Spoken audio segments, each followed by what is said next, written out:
At the moment, it's been transformed into a fair celebrating the relationship between Thailand's monarchy and its subjects. And one of the things you'll notice looking around here is that not only are there many visitors, but they're all dressed in traditional Thai clothing. People who visit this fair have been encouraged to come wearing their formal Thai clothes. A sort of formal dress which harks back to a golden era in Thai history. Now this fair has been organised at the instigation of Thailand's new king, King Vajiralongkorn, who you can see in the background. He's been on the throne since his father, King Bhumibol, the longest reigning king in Thailand's history, passed away in 2016. And it was an occasion which prompted great sadness here in Thailand. The country, the kingdom, was in mourning for over a year until the funeral that took place in late October 2017. And his son, since taking the throne, I think has been keen to re-establish his link with the Thai people, and we can see that here. Just looking in the distance over here, we can see portraits of King Bhumibol. He's one of two kings that are particularly profiled in this fair. Not surprisingly, I think, because he is the king that most Thais have known during their lifetime, the only king that most Thais have known. And he's one that lives very firmly on in the public consciousness. The other king is King Chulalongkorn, who is being featured inside the palace. But this is all very much in the era of King Chulalongkorn's time. At the turn of the last century, when he decided that Thailand should advance technologically. And you can see here in the colonial style of the architecture, it harks back to a time when Thailand was a very different country. It was sandwiched between the enormous colonial powers of France up in Vietnam, Laos and Cambodia, and Britain in Singapore, Malaysia and other parts of Southeast Asia. They're really pushing Thailand very hard. King Chulalongkorn at the time decided he should advance the kingdom, he should push for technological advances to make his country as advanced as the West. And you can see some of those advances celebrated here with the electricity companies in Maha, an old tram. Of course, these aren't running in Bangkok anymore, but Bangkok was one of the first cities to have trams. You can see these old telephones. It's had a telephone network. Not that you see these very much anymore. No. Most Thais are on mobile phones these days. This is an example of the type of technological progression that Thailand has made over the past century. It was very much prompted by the Royal Plaza. You can see King Bhumibol. And at the end here you can see his son. There are a lot of very personal memories, obviously, King travelling in Thailand. And here is the current monarch. And over at the back is King Chulalongkorn, one of the most influential monarchs in Thai history. But it is a slightly complicated relationship that Thais have with their monarchs. You can see a lot of people here, as we've seen over the past year, exhibiting their deep affection for their monarchs. But it's also very difficult for people to discuss the monarchy, its role in modern Thai society. And I think if you look at these exhibitions, it does prompt certain questions to be asked, because they hark back to an era of 100 years ago, perhaps the glory days in which Thai people and their monarch were very much in harmony. But in recent years, that's possibly been a little more questionable.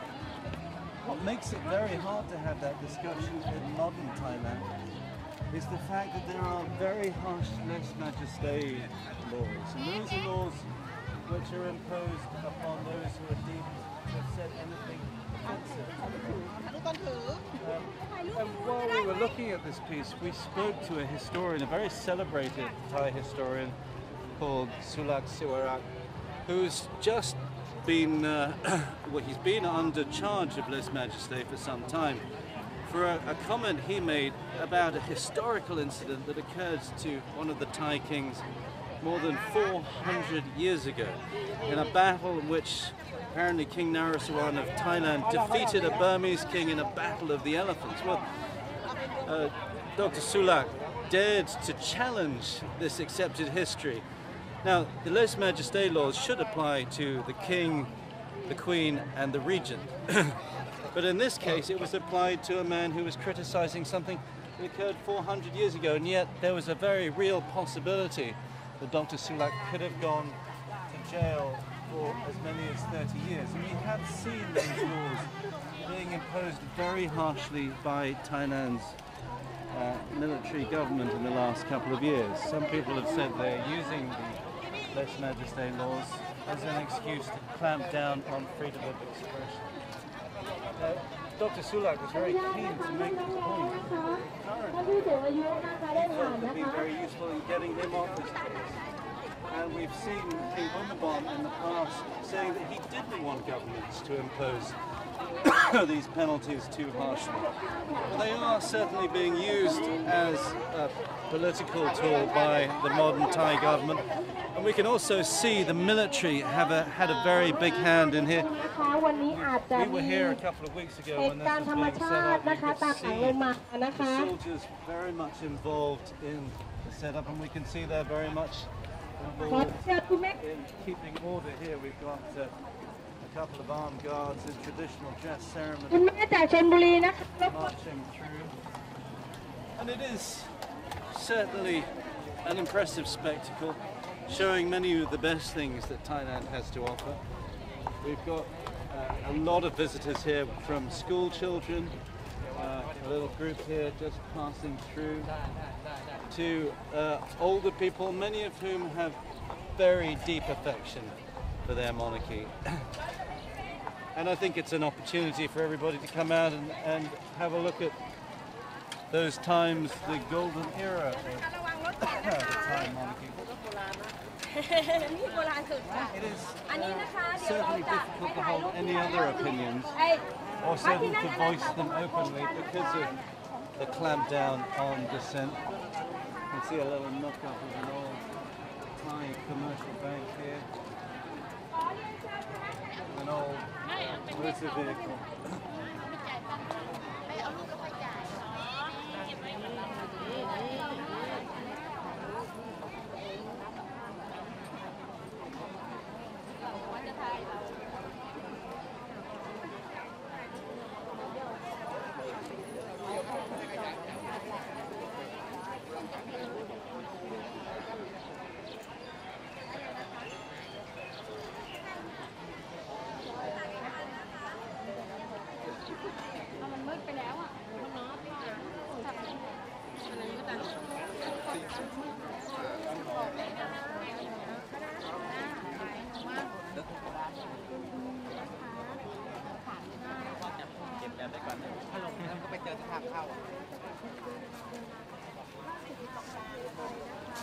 And so I think we're going to leave you having had this little look of around the fair today. This is going to be going on for another couple of weeks here in central Bangkok. You can still see in the far background over there, I'm not sure if we can show this on our camera, the remnants of the funeral pyre of King Bhumibol that has been removed from its place just outside the Grand Palace to here where it'll be left as a reminder of that enormous event.